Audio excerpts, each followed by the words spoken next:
ओम नमो भगवते वासुदेवाय. श्रीमद भागवत महापुराण स्कंद पहिला अध्याय 7. अश्वत्थाम्याचे द्रौपदीच्या पुत्रांना मारणे आणि अर्जुनाकडून अश्वत्थाम्याची मानहानी. शौनकांनी विचारले, सूत महोदय, नारद निघून गेल्यानंतर सर्वज्ञ आणि सर्व शक्तिमान अशा व्यासांनी नारदांचा अभिप्राय ऐकून काय केले? सूत म्हणाले, ब्रह्मनदी सरस्वती नदीच्या पश्चिम तटावर शैम्यायप्रास नावाचा एक आश्रम आहे. तेथे ऋषी नेहमी यज्ञ करतात. तेथेच व्यासांचा स्वतःचा आश्रम आहे. त्यांच्या चारी बाजूंना बोरीच्या झाडांचे सुंदर वन आहे. त्या आश्रमात बसून त्यांनी आचमन केले आणि आपले मन एकाग्र केले. त्यांनी भक्तियोगाच्या द्वारे आपले मन पूर्णतया एकाग्र आणि पवित्र केले आणि आदिपुरुष परमात्मा व त्याच्या आश्रयाने राहणाऱ्या मायेला पाहिले. या मायेने मोहित होऊन हा जीव मूलतः तिन्ही गुणांच्या पलीकडील असूनही आपल्याला त्रिगुणात्मक मानतो आणि त्यामुळे होणाऱ्या अनर्थांना भोगतो. भगवंतांची भक्ती हे एकच या अनर्थांच्या निराकाराचे प्रत्यक्ष साधन आहे.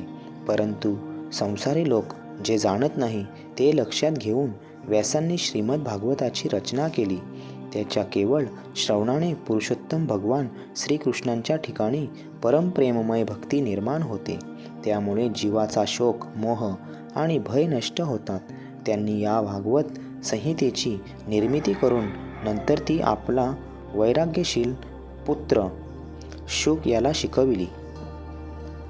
शौनकांनी विचारले, श्री शुकदेव तर अत्यंत निवृत्त आहेत. त्यांना कोणत्याही वस्तूची अपेक्षा नाही. ते नेहमी आत्मचिंतनात रममाण असतात. असे असता त्यांनी या विशाल ग्रंथांचे अध्ययन कशासाठी केले? सूत म्हणाले, जे लोक ज्ञानी आणि ज्यांची अविद्येची गाठ सुटली आहे आणि जे नेहमी आत्म्यातच रममाण झालेले असतात, असे लोकही भगवंताची निष्काम भक्ती करतात. कारण भगवंतांचे गुण इतके मधुर आहेत की ते सर्वांना आपल्याकडे आकर्षून घेतात. भगवान शुकदेव तर भगवत भक्तांना अत्यंत प्रिय आहेत आणि स्वतः भगवान असलेल्या व्यासांचे पुत्र आहेत. त्यांच्या हृदयाला भगवंतांच्या गुणांनी आकर्षून घेतले आहे आणि त्यामुळेच त्यांनी या विशाल ग्रंथांचे अध्ययन केले. आता मी राजर्षी परीक्षिताचा जन्म, कर्म आणि मोक्ष तसेच पांडवांच्या स्वर्गरोहणाचे कथा सांगतो.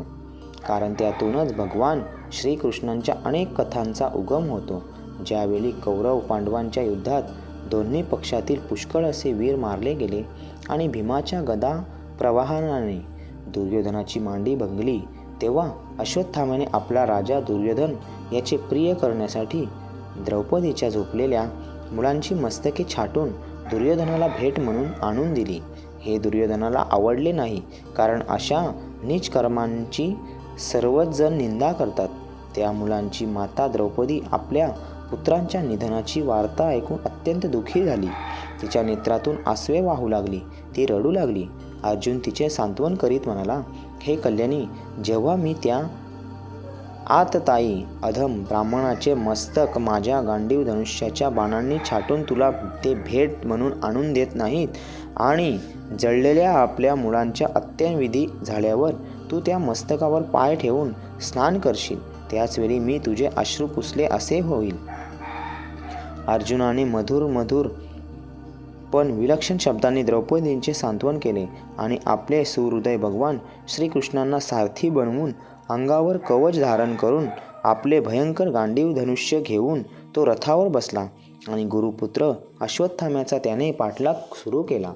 मुलाची हत्या केल्याने घाबरलेल्या अश्वत्थामा अर्जुन आपल्यावरच चालून येत असल्याचे पाहून आपले प्राण रक्षण करण्यासाठी जेथपर्यंत पळून जाता येईल तेथपर्यंत पळत सुटला. जसा रुद्राला भिवून सूर्य पळाला होता, त्याप्रमाणे जेव्हा ब्राह्मणपुत्राने पाहिले की आपल्या रथाचे घोडे थकले आहेत आणि आपण असहाय्य आहोत, तेव्हा आपले रक्षणाचे एकमात्र साधन केवळ ब्रह्मास्त्रच आहे हे त्याने ओळखले. जरी त्याला ब्रह्मास्त्र परत घेण्याची विद्या अवगत नव्हती, तरी प्राणावर बेतलेले संकट पाहून त्याने आचमन केले, ध्यानस्थ झाला आणि ब्रह्मास्त्र सोडले.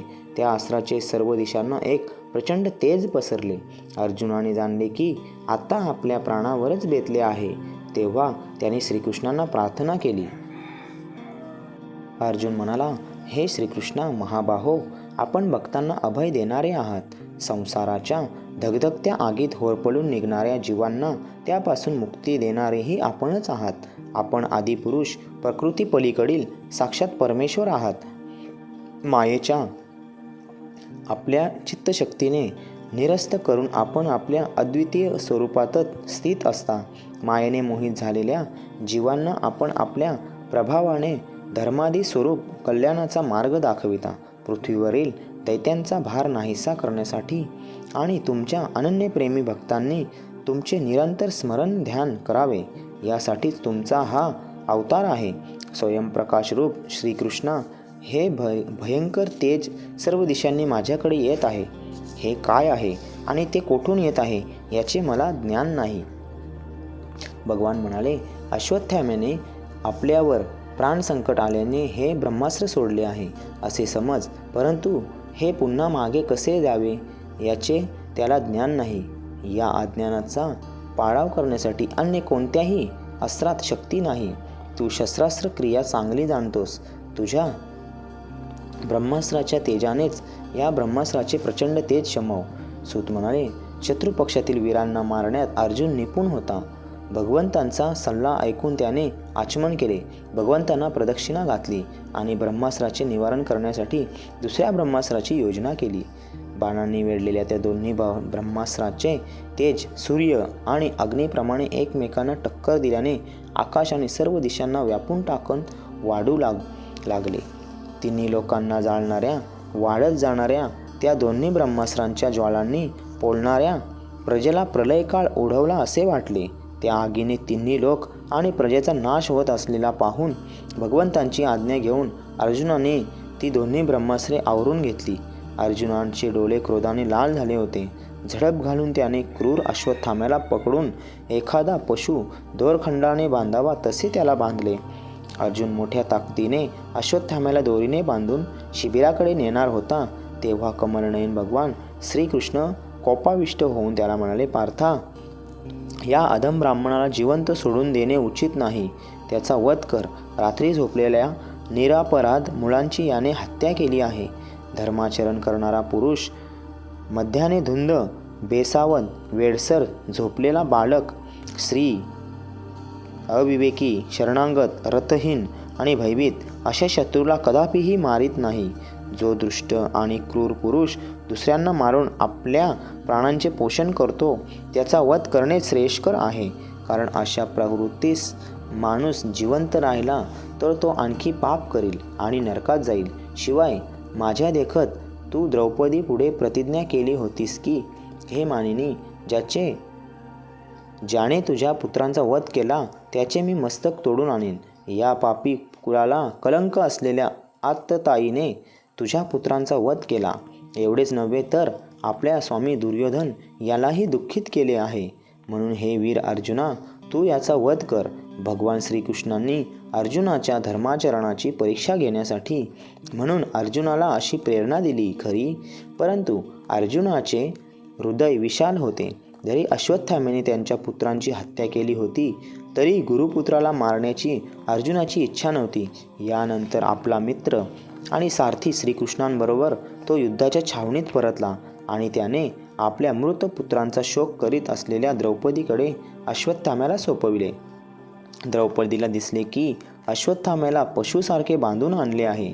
निंदकर्म केल्याने तो खाली पाहत होता.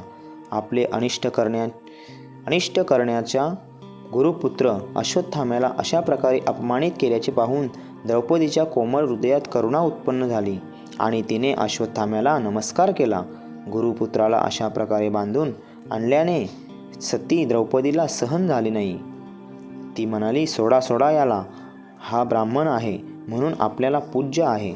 ज्याच्या कृपेने संपूर्ण रहस्यासह धनुर्वेद यांचे प्रयोग आणि उपसंहारासह सर्व शस्त्रास्त्रांचे ज्ञान प्राप्त झाले हे केले, ते आपले आचार्य द्रोण पुत्राच्या रूपाने आपल्या समोर उभे आहेत.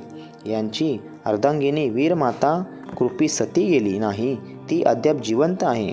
हे धर्मज्ञा, ज्या गुरुवंशाची नित्य पूजा करून ज्याला वंदन केले पाहिजे त्याला व्यथित करणे योग्य नाही.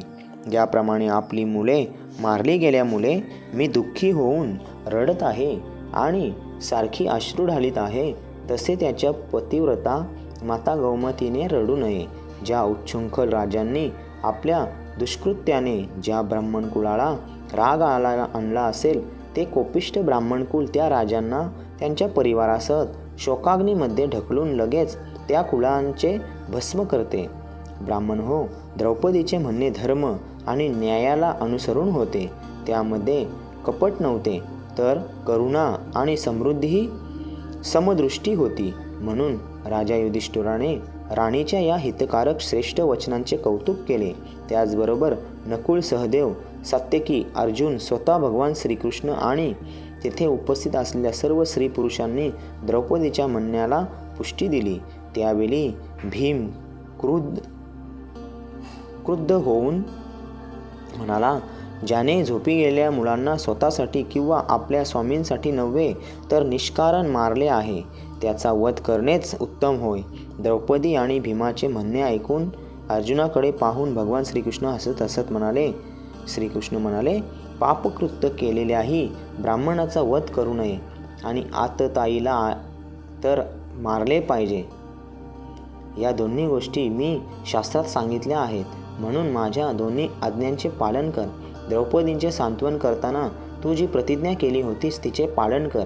त्याचबरोबर भीम, द्रौपदी आणि मला जे प्रिय असेल ते सुद्धा कर. सूत म्हणाले, अर्जुनाने भगवंतांच्या म्हणण्याचा मतितार्थ लगेच जाणला आणि त्याने आपल्या तलवारने अश्वत्थाम्याच्या डोक्यावरील मणी केसांसह उपटून काढला. मुलांची हत्या केल्यामुळे तो अश्वत्थामा अगोदरच सत्वहीन झाला होता. त्यात त्याचा मणी आणि ब्रह्मतेजही नाहीसे झाले. अशा त्याचे दोरखंडाने बंधन सोडून अर्जुनाने त्याला शिबिराच्या बाहेर घालवले. मुंडन करणे, धन काढून घेणे आणि निर्वासित करणे हाच अधम ब्राह्मणांचा वध होय. याखेरीज त्यांच्यासाठी शारीरिक वध शास्त्रांचे सांगितलेल्या नाही. पुत्रांच्या मृत्यूमुळे द्रौपदी आणि सर्व पांडव शोकाकुल झाले होते. नंतर त्यांनी आपल्या मृत बांधवांचे अंत्यविधी पार पाडले. अध्याय 7 समाप्त. हरिओम तत्सत.